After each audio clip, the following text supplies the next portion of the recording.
Hi, I'm going to read chapter 14 from Ellie's story by W. Bruce Cameron, A Dog's Purpose novel. Chapter 14. One day, Maya took me to the airport, a busy place, full of strange smells, diesel fumes, asphalt, disinfectant on the floors, and many, many people.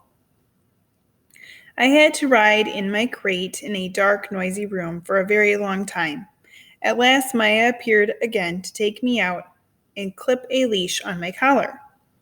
She walked out with me to a stretch of asphalt which felt hot on my feet. Helicopters were nearby, blades whirring. I remembered the day Jacob had been taken away in one of those, and I stuck close to Maya's side. But the helicopter didn't take Maya away. She climbed in, but she called to me, and I jumped in after her. I was back to being a chopper dog. It wasn't as much fun as a car ride. The loud noise hurt my ears, but I was glad about it all the same. Being a chopper dog meant I got to stay with Maya, and it meant I was going somewhere to work. We landed in a place like nowhere I'd ever been. There were lots of dogs and police officers hurrying past. Sirens wailed. The air was thick with smoke and dust. I didn't like the smells at all. There was something wrong with the buildings. Their walls were tilted, their doors hung lopsidedly, or had been wrenched off.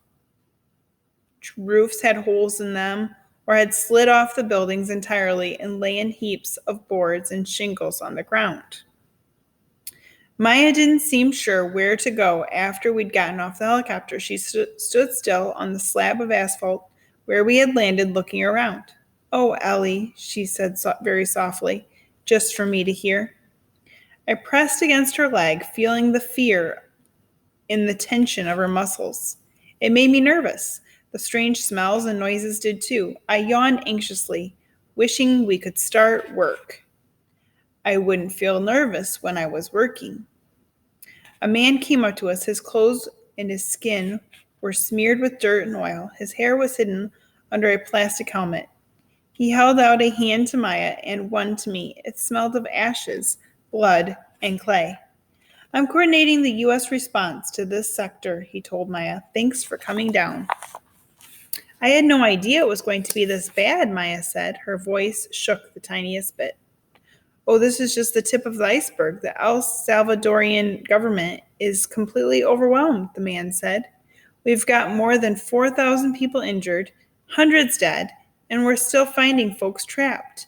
There've been more than a half dozen aftershocks since the earthquake on January 13th, some of them pretty bad. Be careful going into these places." Maya put me on a leash and led me out into the streets. We had to climb over piles of stones and cinder blocks or find a way around piles of splintered boards and nails sticking out of them. Everything was coated with dust and ash, and soon it was all over Maya's hair and clothes, all over my fur, sticking to my nose. I didn't like it at all.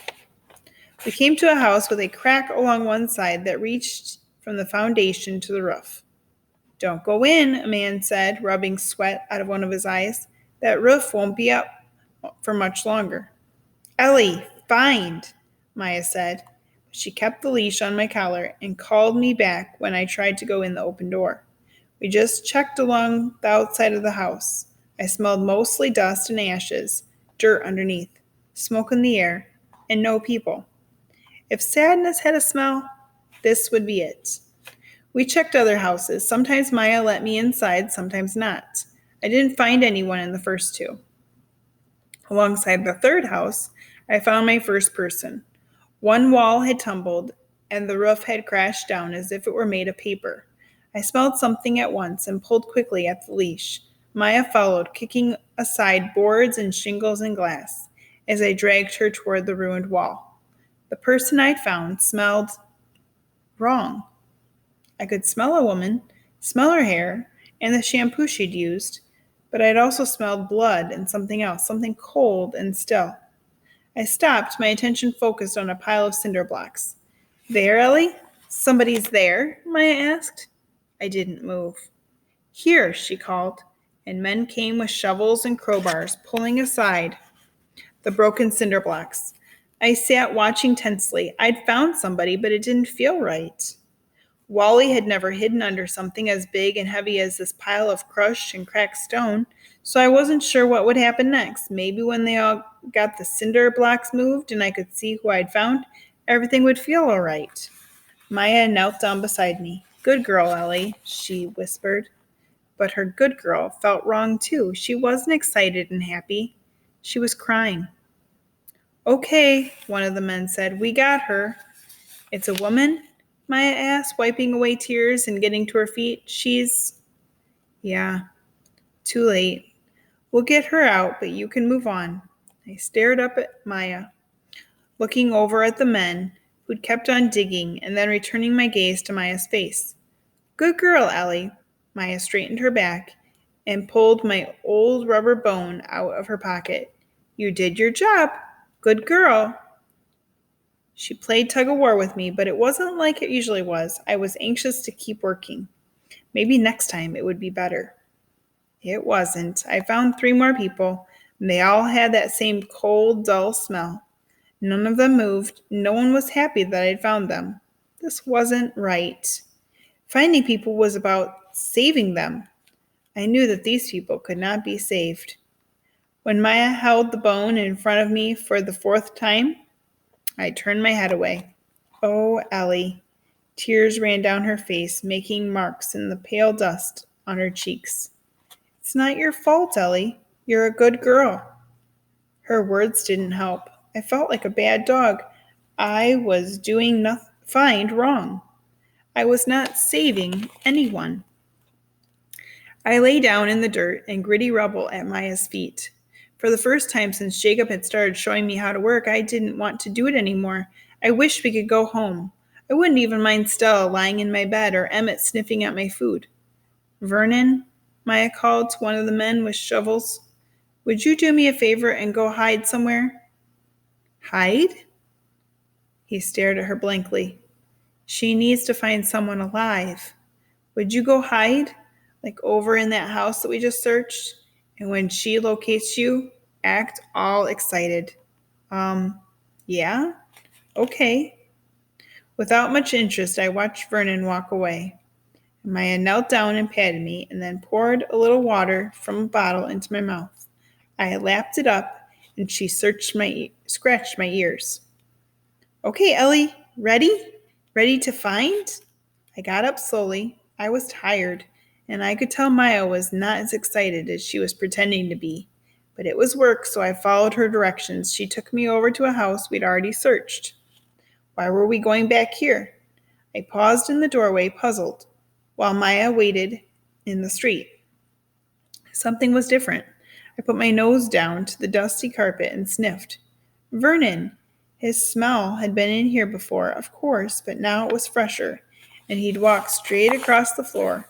I followed, stepping over bits of glass, books that had fallen from a bookcase, a toy truck, a smashed radio. There was a pile of blankets in the corner, and Vernon's smell was strong there, full of sweat and heat and goats. He smelled different from all the other people I'd found so far in this place. He smelled alive. I turned and raced back toward Maya. "Show me," she urged. I ran back to the blankets, and when Maya peeled them back, Vernon sat up. A big smile crossed his sad, grubby face. "You found me! Good dog, Ellie," he shouted.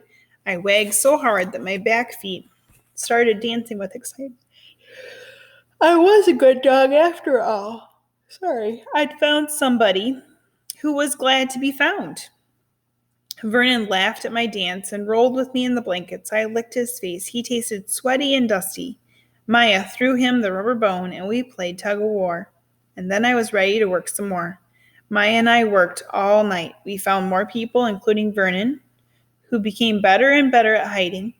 But I had worked with Wally, so no one could fool me for very long. I found Vernon every time.